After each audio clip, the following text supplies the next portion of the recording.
ஒரே ஒரு விமான நிலைய திட்டம் முடங்கிவிட்டால், ரத்து செய்து விட்டால் தமிழ் பொருளாதாரம் முடங்கி விடுமா? இதற்குத்தான் முதல்வர் அவர்கள் இப்பொழுது ஒரு உறுதி கொடுத்தார். எப்படி விவசாய பகுதியை நான் காப்பாற்றி கொடுத்தேனோ அதே மாதிரி தேவைப்படுகிற சென்னை 2வது விமான நிலையத்தையும் உகந்த இடத்தில், விவசாயம் பாதிக்காத இடத்தில் பரிசீலிக்கப்பட்டு ஆய்வுக்கு உட்படுத்தி மீண்டும் 2வது விமான நிலையம் உருவாக்கப்படும் என்று ஒரு உறுதியை அளித்தார்.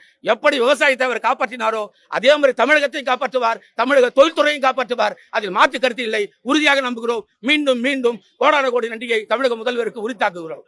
அதுதான் ஐயா, தவறான தகவலை முன்னாள் தொழில்துறை அமைச்சர் தெரிவித்தார் என்பது முதலே சொன்னேன். 90 விழுக்காடு என்பதும் தவறான தகவல்.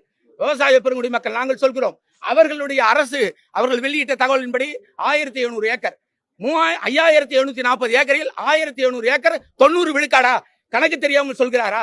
முன்னாள் தொழில்துறை அமைச்சர் ஏன் இப்படி போய் சொல்கிறார்? தமிழகத்தின் வளர்ச்சி அல்ல, அவர்களின் வளர்ச்சி, திராவிட முன்னேற்ற கழகத்தின் வளர்ச்சி.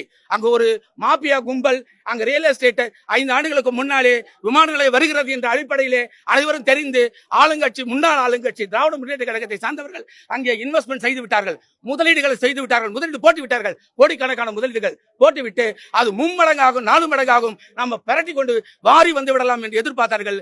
ஆனால் தமிழகத்தினுடைய வெற்றி கழகத்தினுடைய தலைவர், தமிழகத்தின் முதலமைச்சர் விவசாயிகளை வாழ்வித்திற்காக அந்த திட்டத்தை ரத்து செய்தார். அவர்கள் கனவை பொடியாக்கினார். அதனால் தான் அவர்கள் தவிக்கிறார்கள்.